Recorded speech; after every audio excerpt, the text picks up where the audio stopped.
welcome to the 2017 Buffalo Bills pregame draft preview. This is our big show of the year, gentlemen, and I hope we're all researched up. We haven't been with you since the very end of the season, and there's been some big news. We lost our coach. We found a new one. Sean McDermott has been hired as the head coach.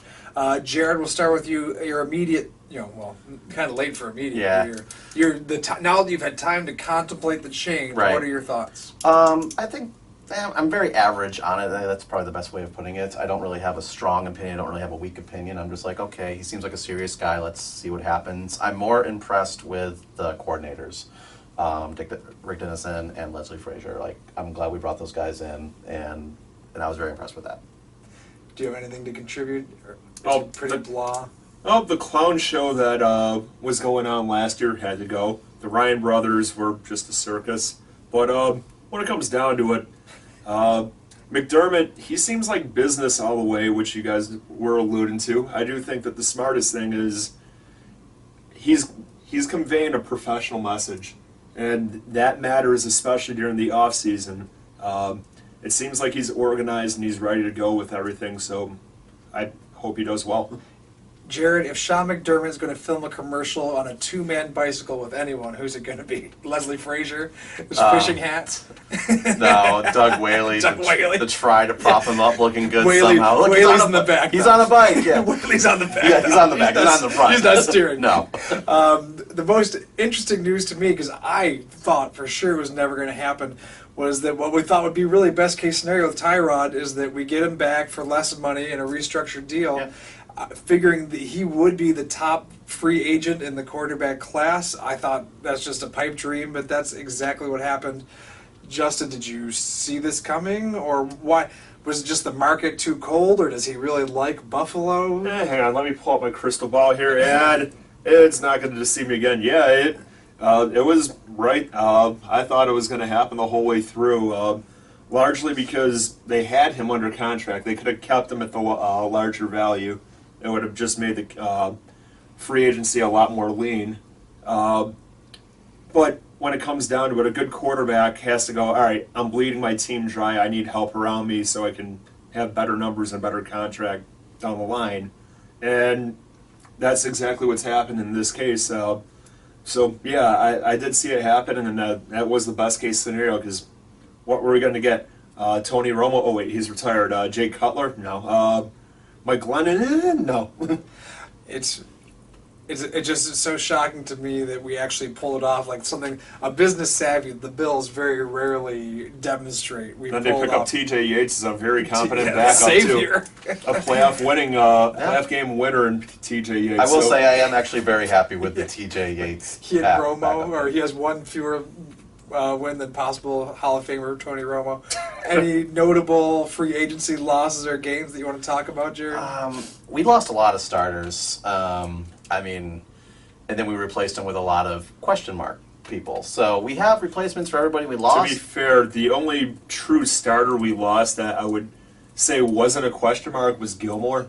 Yeah, but the other circumstances happened too. We lost Aaron Williams, obviously for health reasons. Yeah, but that's not exactly a free agency loss as much. Carpenter is decidedly a starter. He's decidedly a starter, but he was decidedly I don't mind that loss. I don't mind that loss. Yeah, come on. No, there was nothing. I'll be honest. There was nothing. To answer the question, there was nothing that really jumped out at me as, "Oh, I'm glad we got this guy." Sometimes we have those off seasons. This year, I didn't. You know what? That's usually when you have your best off seasons, though, is when you're not splashing on a TO or somebody of that ilk. That means you're building with a lot of depth. I've been impressed with Micah Hyde, though. Yeah, in the Green Bay games I watched, he seems like he's got a nose for the ball, and he works hard to get there and make an impact on the game. So I'm glad that we picked up Hyde. Moving on, the Sean McDermott effect on the Bills draft. It would seem from all outward appearances that Whaley's more or less been emasculated.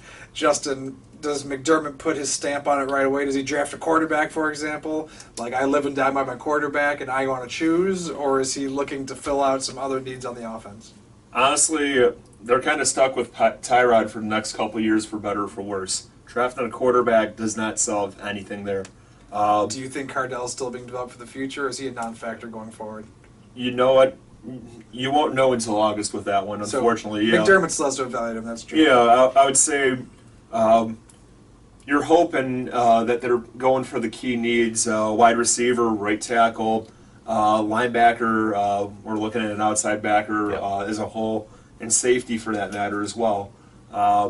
So there are some holes to fill, but I'd rather they focus on, maybe having somebody healthy to throw to, as opposed to worrying about the guy who's throwing. So, well, does anyone at this table think that trading down would not be best case scenario? I want to trade down personally. Like, I want to get more picks. I say no. I'd say if we can get somebody who's a stud at a need position at 10, take him. Okay. So what are the huge needs at starters then? If we're going through the draft for a starter, like you just said, what position? Cornerback, wide receiver? You said wide receiver earlier? Wide receiver, I mean, you're looking at our number 2 receiver being Corey Brown or Andre Holmes right now. That's awful. I still say Jordan Mills needs to be upgraded and gone. Safety, I'm not really high on what we have opposite of Micah Hyde at this point, and linebackers definitely a question mark when you might be starting Ramon Humber at outside backer. I don't think we need that many starters in the draft. What starters needs are we drafting for, you think, in the first round? First round. I don't think we're going to trust 7 team needs. No, it's impossible. I'm looking at either wide receiver or cornerback. Those are my top 2. I feel like... Why corner? Why corner? Because we lost... we lost Gilmore, but Seymour is passable, I think. He's passable, but my thought was if we're going to replace a first-round corner, why don't we go try to get another one if it's there. If it's not there, then receiver, and if not receiver, then probably linebacker. Just based on what is available for the first 50 prospects, because it's a deep draft for wide receivers. It's a deep draft for quarterbacks. You can get those later on if you need to. And as for tackle, I agree with you, but I think we can wait till 3rd or 4th. I don't think it has to be the first or second round. Usually in the trenches, you can get depth, or even starters in the round 4, round 5. I mean, Kyle Williams was a late round pick. So, and we don't have a 4th pick. Sorry. So, Jared, reveal your secrets, your mock draft. Okay, so here's my mock draft. I'm not going to go through every line of it, but I will go through basically who I think we're going to pick. Kind of like I just said, I think we're going to go Mike Williams, wide receiver from Clemson. The reason for that we love Clemson. The reason for that is the players around at that time just don't really jump out at me as something we're going to go after. Like, there are a few, like there's Reuben Foster, but then there's a couple running backs or a quarterback, and none of them really jump out as something we'd actually go after. I'd actually love to see O.J. Howard also, but I believe he's actually going to go before 10.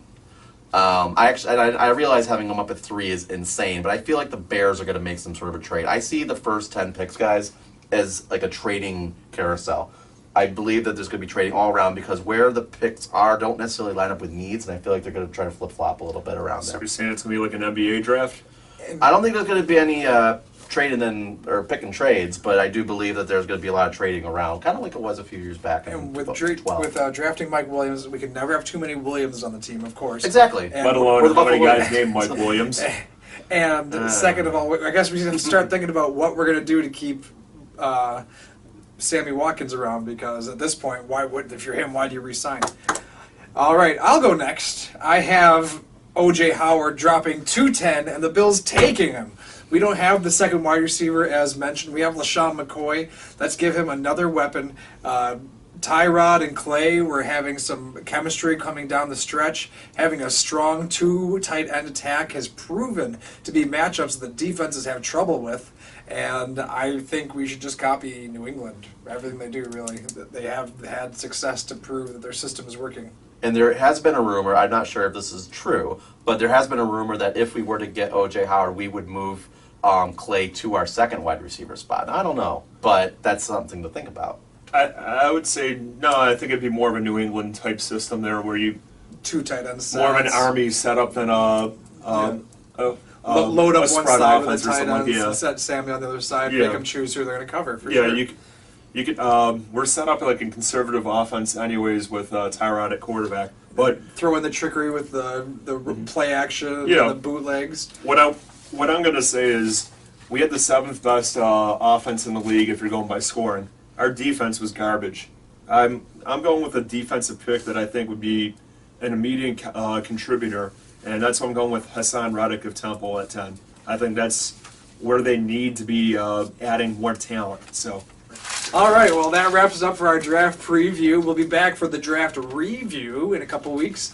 And as always, we got another Buffalo Bills pregame. Go Bills. You almost did it. Almost. Better than usual, but I'm not really aiming for it.